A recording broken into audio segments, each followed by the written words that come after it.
Okay, hey everybody, this is the last portion of our lecture for the week because we missed Thursday. So give it a listen, shouldn't be too terribly long. If you remember, we left off beginning our discussion of the Hellenistic world, which is specifically when the city states of Greece, so Athens, Sparta, and others, um, essentially lost their dominance because of the Peloponnesian War, and Macedon, a kingdom to the north in Greece, found itself in charge under Philip II of Macedon and then Alexander the Great after him. So we have the map here. We won't go over these slides again in full, but we have the map here showing Macedon in the north and then the Greek city-states to the south. So Philip will consolidate much of Greece. Here's Olympias. We're going to again skip over these slides that we already covered together. And then Alexander will expand his empire, obviously quite a bit beyond Greece, Greece being this small section right here. He will expand all the way across to as far as India, or kind of the western parts of India, and all the way as far south as Egypt, along the Nile. And then afterwards, his empire, because there was no clear or strong heir, will be split within about 20 years of war between three main kingdoms, the Antigonids, the Seleucids, and the Ptolemies, named such for the generals who managed to take those kingdoms for themselves. Of course, other smaller sections also existed, but we will focus on our kind of main three here.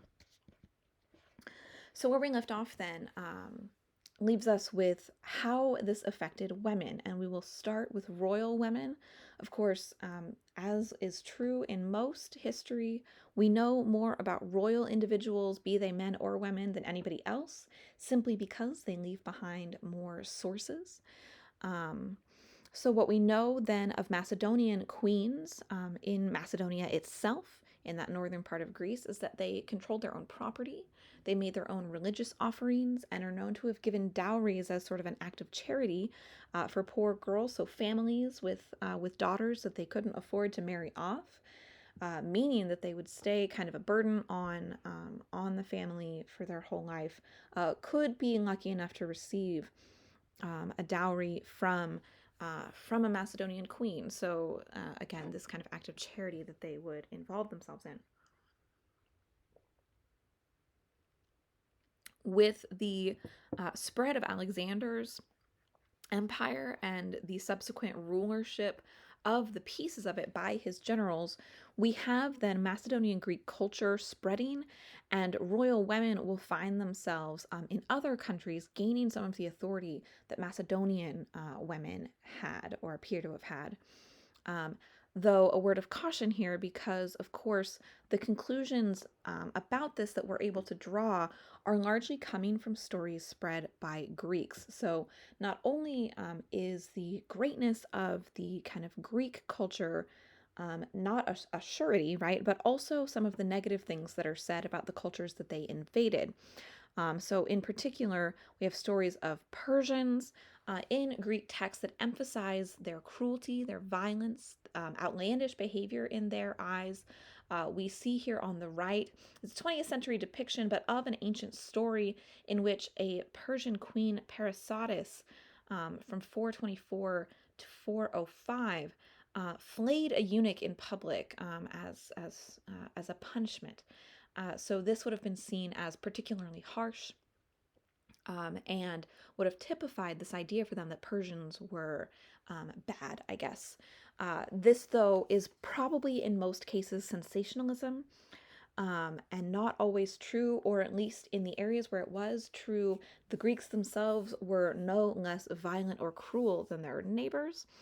And what we see instead is simply the long antagonism between the Persians and the Greeks, bearing out here in this very biased view. Herodotus, who wrote the histories, we read part of his works with Artemisia at Salamis, claims that the Persians and the Greeks troubles go as far back as the Trojan War. That Troy, if you remember, is on Asia Minor, which is Persian for much of its history, that region of the world. And so that is supposedly the start of all of their troubles, but they will remain enemies, and the Persians will remain variously powerful, really until the Muslim kingdoms, many, many centuries after this, will finally take over the region. But nevertheless, we need to have a little bit of a grain of salt here with just how negatively the Persians really behaved, because it's the Greeks telling us about them. That being said, we can only know what we see and make our best kind of efforts here. And we do have early writers like Herodotus, again, noting that Persian women were allowed to be out in public, and that this was not to him a good thing, that this reinforced ideas of effeminacy of Persians, not only because women had more visibility, had perhaps more rights in that sense, but also because they saw Persian men as being more effeminate. In particular, and somewhat ironically to our modern sensibilities, they felt that the fact that Persian men wore pants or trousers was a very effeminate way to dress. I know that we, of course, do not see it that way. Pants are the masculine kind of side of the dressing world, though, of course, women wear pants very, very frequently today. Greeks would have been wearing garments that were what we would see as skirts and dresses, really, speaking, because of the way that they draped whole pieces of cloth on their bodies. And so their armor additionally would have been strips of leather, so a kind of skirt as well. And this was seen then as the pinnacle of masculinity. So then pants, again, somewhat ironically, become an opposition to that, and therefore feminine and bad. So all of this to say, certainly it's very clear that the Greeks had a negative view of the Persians, regardless of how accurate or inaccurate their claims may or may not have been. As far as how royal women experienced life in the various major kingdoms after Alexander's empire collapses, we have the queens of Hellenistic Egypt being the most prominent in the historical record and seemingly the most powerful in their own right, though of course it may just be a question of source scarcity for the others. But for the Egyptian queens, we do know that there were times where they ruled alone. In particular, or most famously, we have Cleopatra VII, who we will look at in a couple of weeks here, as she is about 300 years after the timeline that we're in now. But even those before her are known, when they ruled alone, to have spent their wealth on armies to help maintain their position, on public works to prove their kind of power, and also to it marshals the public, it keeps them employed, right? And artistic patronage. Additionally, in imitation of the native Egyptian kings and queens that came before them, because remember, this is an entire dynasty that's going to rule Egypt. This will be for 300 years of people who are Greek. As a matter of fact, most of them will never even speak Egyptian. But nevertheless, they imitate their Egyptian predecessors by being worshipped in dynastic cults in Egypt as deities. Remember, the pharaoh was God on earth, or a god on earth. And so, certainly, this last dynasty of the ancient Egyptians imitated that as a way of enmeshing themselves in this very, very long-standing ancient culture. Remember, the height of kind of Egyptian pyramid building and such is as far from these particular people, from the Ptolemies, as we are from the birth of Christ. So Egypt was already an ancient power to these people. One of the good examples from this earlier phase of this dynasty is Arsinoe II. She lived, we think, from about 316 to 271 BCE. She's the daughter of Ptolemy I, who was the general who initially won that kingdom in the Wars of the Diadochi that decided who would rule the parts of Alexander's empire. She married the king of Thrace, Lysimachus, around age 16. By him, she had 3 sons and is said to have protected their inheritance with her own mercenary army, so hired soldiers. After Lysimachus's death, she married her half-brother Ptolemy Ceraunus, who was the king of Macedon at the time. Unfortunately, he would kill two of her sons in a bid to avoid an inheritance sort of dispute with them later. She flees that Ptolemy and marries then her full brother Ptolemy II, who by then was the pharaoh of Egypt. If I remember correctly, all the male pharaohs of the Ptolemaic line are in fact named Ptolemy. This begins then with the very second ruler of the Ptolemies, a tradition within their family of brother-sister marriage between the pharaoh and his chief wife. This is in relative imitation of what we saw many pharaohs, native Egyptian pharaohs, doing in the many centuries before this. And served the purpose of removing foreign influence from the top tier of the royal family. Of course, if your wife is from your family, then she certainly won't be acting against your family's interests, right? But it also elevated the pharaoh and his wife to a more godlike status. Remember, the Egyptians were not just okay with incest. The pharaoh, because he was a god, was permitted this sort of unusual behavior because the gods were known to have done it, and the gods don't have to follow the same rules as the people. And so this confirms or furthers the concept that the pharaoh is divine. Arsinoe, for her part, is known to have ruled then alongside Ptolemy II as his chief wife, as what we would call queen, until her own death in 271.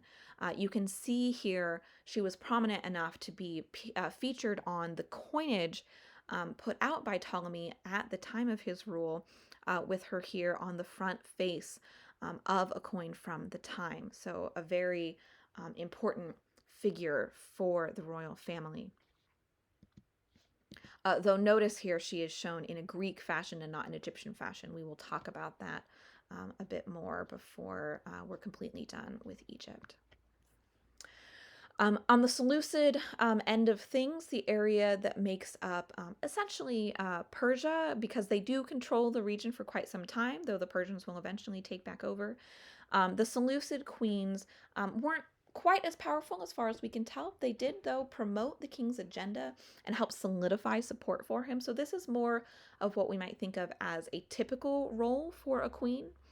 A good example of this is Queen Apame, who was the wife of Seleucus I.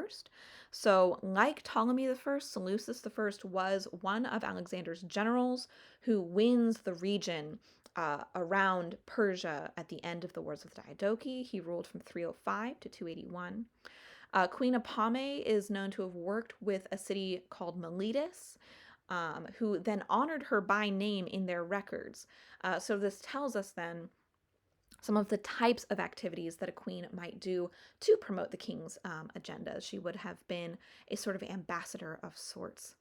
Another good example is Laodice I, wife of Antiochus II, who rules from 261 to 246. She is noted most prominently for having given corn to the city of Iassos in return for their support. So again, we see a queen promoting the king's agenda by gaining the support of other regions, but also a queen engaging in charitable activity, because if she was giving corn to this city, it is most likely because they were having some kind of food shortage, be it a failed harvest or a drought or something like that. So we can see then a couple of the sort of activities that queens would take upon themselves to aid their king.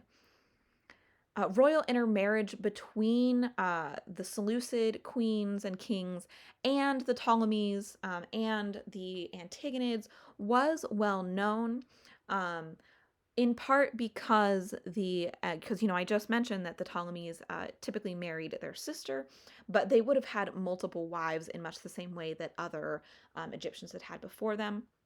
So you could still broker kind of alliances through marriage with the Ptolemies. And what we see is a good example being Antiochus II.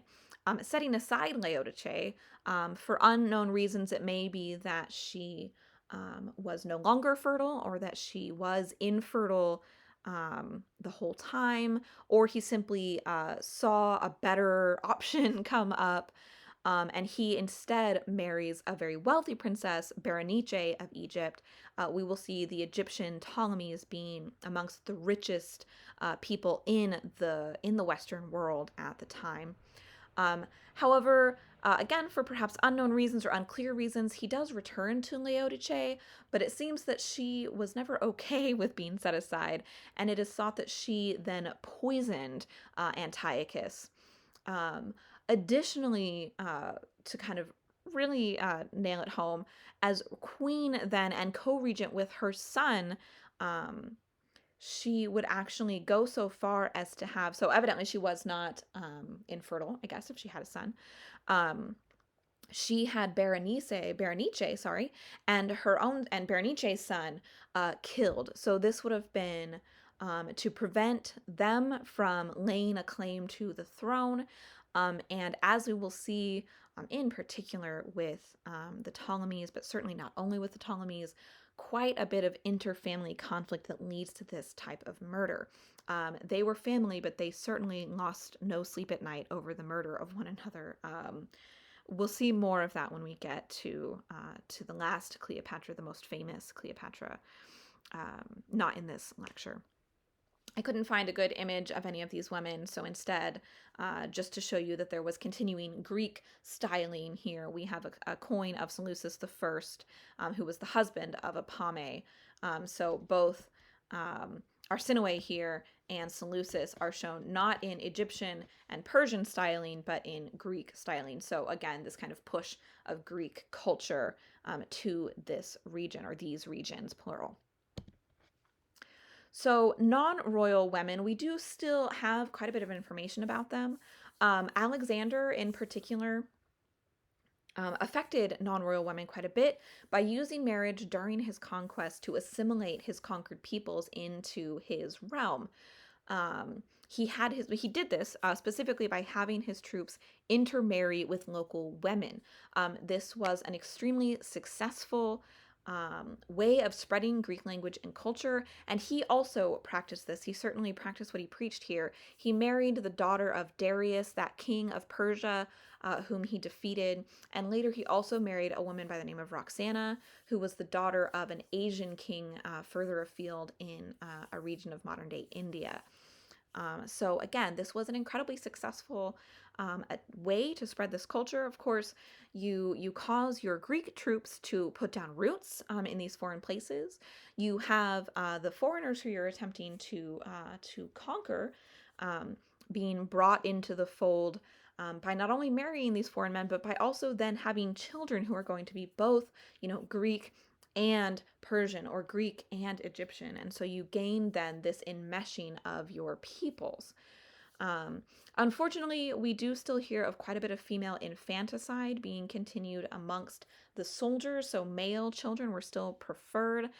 Infanticide in general, for females in particular, but really any children with obvious birth defects will continue as a relatively common part of culture, realistically until the advent of Christianity in a few centuries.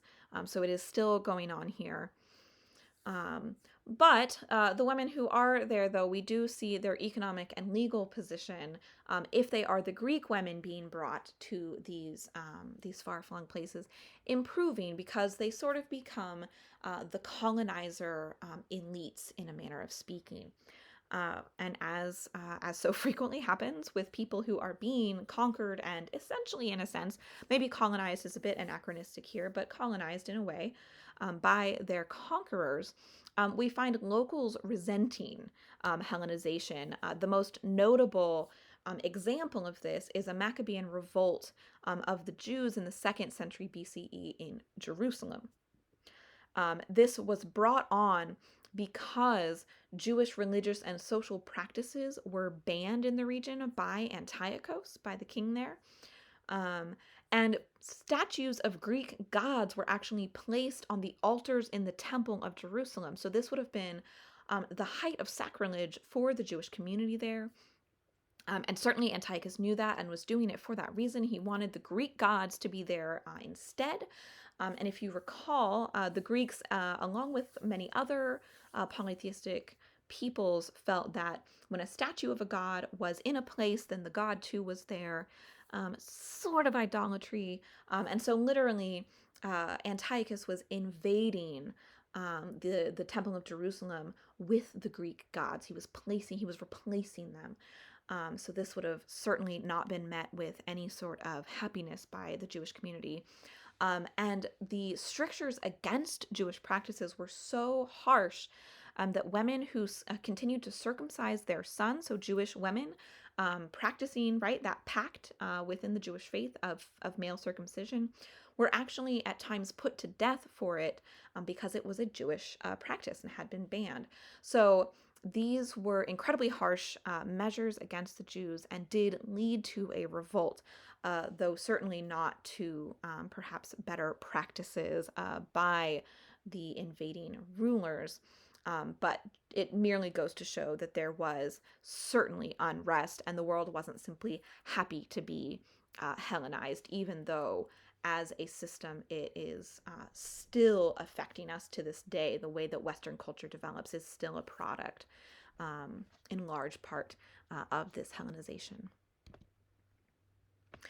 In Egypt in particular, though, we do see for women ethnicity, well, and men, your ethnicity greatly affected your lifestyle. So Egypt and these other places are quickly becoming multicultural centers, right? So we have Greek men marrying Egyptian women, Greek women coming and living in these places as well, perhaps at times marrying local men. And so your sort of region of origin comes to dictate much of your cultural life, even though we will see quite a bit of blending. Egyptian and Jewish women in Egypt seem to have continued their traditional ways relatively staunchly, although, again, we do see the example on the previous slide where Jewish ways were specifically attacked. Greek women, for their part, brought their Greek ways with them to Egypt. And so certainly you will see Egyptian women adopting some Greek kind of cultural norms, and kind of vice versa. What we see in part is that possibly Greek women in Egypt may have co-opted some of the freedoms that we saw happening for Egyptian women that didn't happen in other places. For example, the right to sue for divorce, the right to own your own property, etc., right? Though it's unclear how widely these may have been adopted by Greek women in Egypt. It came to be important to be a citizen of the area. They were referred to as Aste. And these citizens, of course, and especially women, had the primary role of producing more citizens, right? When you are a citizen, your children are citizens. This is, of course, true to this day. In Egypt, specifically, infanticide of any kind is actually seen at this stage to be uncommon. So a little different from the other regions, the Seleucid region and the Antigonid region. Egyptian infanticide is simply not something that we have a lot of evidence for, though I suppose it's unclear exactly why. And religiously, we see the Greek and Egyptian pantheons intermingling. This is something that's going to be very common, and not just with Greek and Egyptian, but we will see later Roman and Egyptian, Roman and Greek, etc., etc., where wherever they go, rather than kind of attempting to replace one religion with the other, because they're polytheistic, they're a little more flexible in their capacity to co-opt new gods, right, into their pantheon, or to see that, as the example here shows, Aphrodite and Isis seem to have the same attributes. Perhaps it is that they are the same goddess, simply understood by different names, and so they come to be recognized in some cults as the same goddess. So we see then that same example of Aphrodite and Isis, so Isis Aphrodite, being the goddess of married life, childbirth, infants, and the inventor of spinning and weaving, which, remember, has long been women's work even by this stage. The figurine here on the right of Isis Aphrodite from the 2nd century shows the kind of visual blending that we have here. We have a more draped garment in the Greek style, but we do have what appears to be a braided hair or headdress and a very Egyptian style headpiece here with the kind of crowning item on the front here, looking very much like what we see sitting atop the heads of different gods of the Egyptians. We also have here the kind of evidence of the fertility aspect as she raises her skirts to reveal, the place from which children come, right? That would have been kind of the idea that we have here. So a very interesting cultural blending then happening.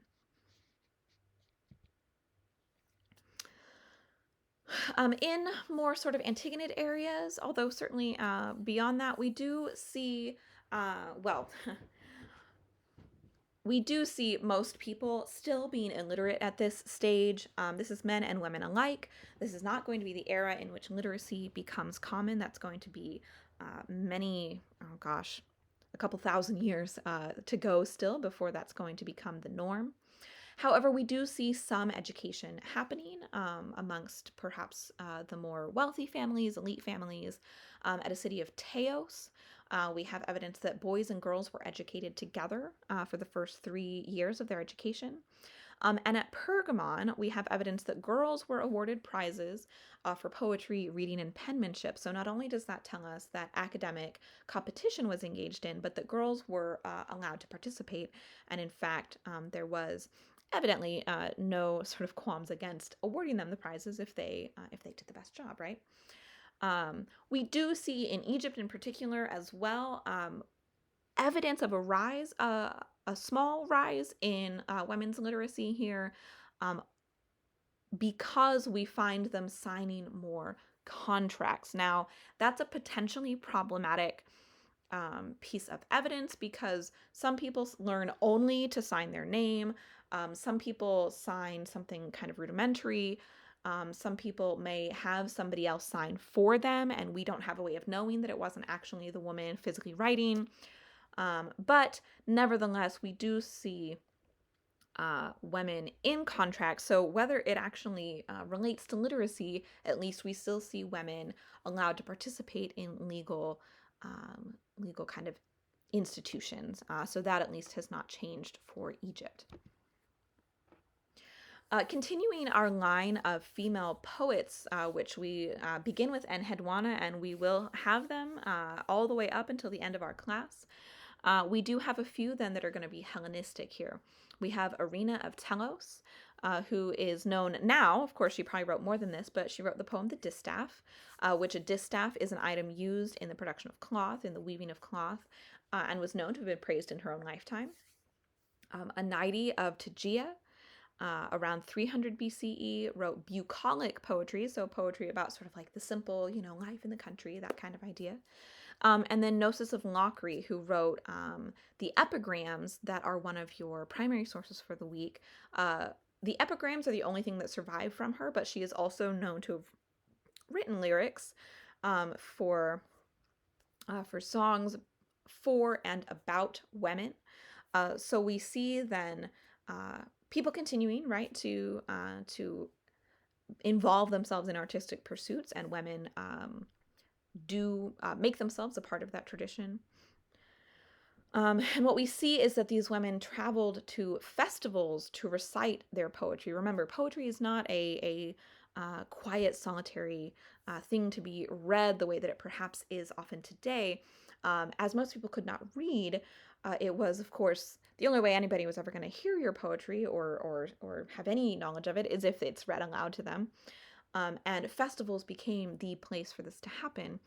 Of course, you would also have competitions and things of that nature in these festivals, and the women themselves appear to have recited the poetry at these festivals.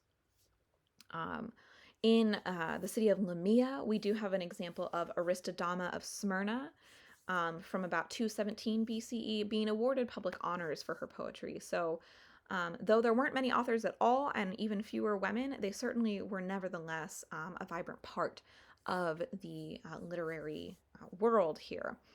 Women artists, additionally, so not poets, but perhaps painters, sculptors, etc., also appear to have been known from the time. Although this sculpture, unfortunately, I could not find a contemporary image of any of these people. So this is a 20th century bust, sort of depicting the idea of Gnosis of Lockery.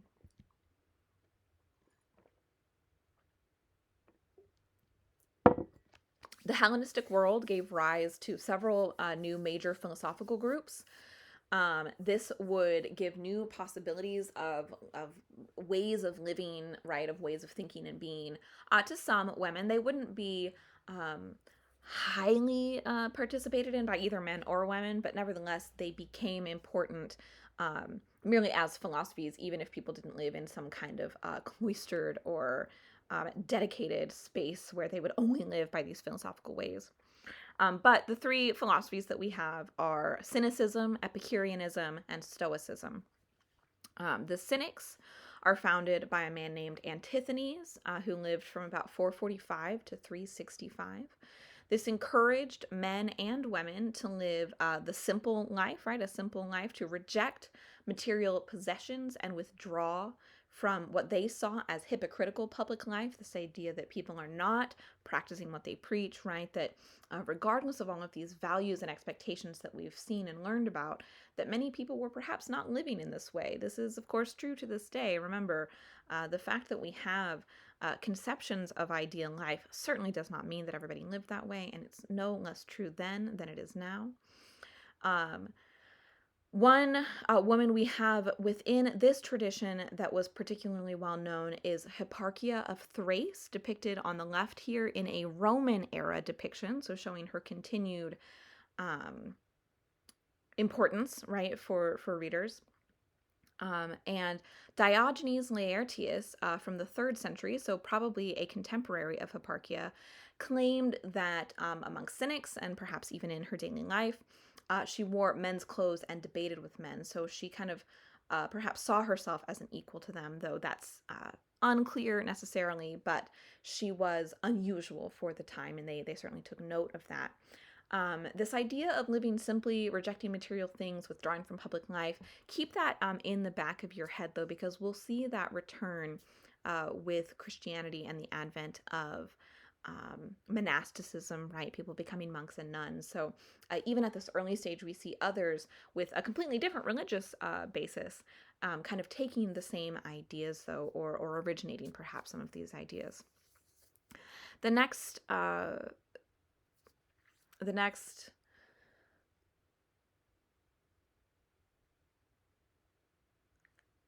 sorry, I had to get a drink of water. The next philosophy is the Epicureans. This is founded by Epicurus, who lived from 341 to 270. It's the only one of these three simply named for its founder. Women were allowed to be amongst the kind of devotees of this philosophy. And it did encourage the pursuit of pleasure through knowledge, friendship, virtue, and temperance. It is from these philosophers that we get the idea of Epicureanism even today, where, you know, if you're Epicurean, you like fine wine, fine food, etc. So we have kind of removed the idea of temperance from the equation. But nevertheless, that kind of idea, though, of a pleasurable life through kind of surrounding yourself with knowledge, with goodness, with good things, comes from here. The last one, Stoicism, which of course we get the idea of being stoic from, was founded by Zeno, who lived between 335 and 263 BCE. He taught here that happiness in life was possible through the pursuit of virtue, through the unity of men and the universe, right? So connecting to the world, and that a community of brothers could pursue this together with arete, right? That idea of honor and reason. So then we have this kind of scientific, philosophical kind of world building here. However, unlike what appears to have been the case for the Cynics and the Epicureans, men and women were distinctly seen as unequal in Stoicism, and amongst the devotees of this philosophy, wife sharing was even encouraged, perhaps to ensure fertility, but also perhaps to kind of give this idea of the community of brothers in which property is shared amongst all. And certainly wives would have been seen, at least to a certain extent, as property by these people. I should note also, of course, and this may go without saying, but the same way that Stoic and Epicurean come from these cynicism, right? This idea of being consistently negative does also come from this, from the philosophy of the Cynics. So, grand conclusions then from the past couple of weeks of Greek information here, Greek eras. From the Archaic all the way to the Hellenistic period, of course, women's roles are evolving, however slowly. We see in the Archaic period women being valued largely for their capacity to produce marriage alliances. As things move along, though, women, especially in classical Athens, will lose some of their influence because of the advent of democracy. So even being utilized for marriage alliance comes to mean less and less when they lose a voice as others gain a voice. They didn't have a voice before, but it's an interesting kind of thing that happens when more people gain a voice. It becomes more acute. You become more aware that you don't have a voice, and that's kind of what's happening here. Additionally, the issues with passing on citizenship will reduce the role of non-Athenian women. That being said, and as we will see with so many cultures both before and after, religious activity remains a powerful outlet for women to express themselves, to involve themselves in their community, and to live some kind of life of faith, no matter how dedicated they were to it. They may not have been, cloistered or dedicated to a specific cult or priestess of something, but nevertheless, it does allow them to have this kind of role in their community. The cultural blending of the later Hellenistic period does seem to give women more roles kind of across this large region at this point, in both politics, economics, and culture, though that varies between the regions. If you recall, Egyptian queens, or for instance, right, will have a far greater political capacity than really any of the other Hellenistic women. But nevertheless, we do see a shift and a growth here as these cultures come together and affect each other. Classical Greek culture then, so the stuff being brought from places like classical Athens through the Hellenistic period into this large swath of the world, is going to have an extremely lasting impact on Western culture at large, and certainly Western gender expectations. This will happen primarily, as we've already stated, through the works of Plato and Aristotle. As we move through into the future from this period, we will see specifically how it is that happens. Even beyond just the Antigonid Kingdom, Seleucid Kingdom, and Ptolemaic Kingdom. So next week when we meet, we will start discussing women in ancient Rome, specifically starting with looking at the Romans as the product of a series of legends, kind of an age of legends that feature women or some kind of femininity very prominently. This will happen with the rape of the Sabine women, the goddesses that the Romans believe in, and women's role in the monarchy in the earliest phase of kind of Roman history. And then we will see towards the end of the period next week the development into a republic, the expansion of that republic, and the effect that that has on Roman society, which will come to be paramount over even the Greeks in their time. The image on the right here, as I guess a preview, is that of Romulus and Remus, the legendary founders of Rome, who were legendarily suckled by a she-wolf in the absence of a human mother. And so we have this interesting beginning then to the role of femininity with this she-wolf for the Romans. So we'll see how that all bears out next week. Thank you for listening, and if you have any questions on any of this or on your primary source assignment for the week, please don't hesitate to email me. I will try to get back to you as quickly as possible, and I will see you next week.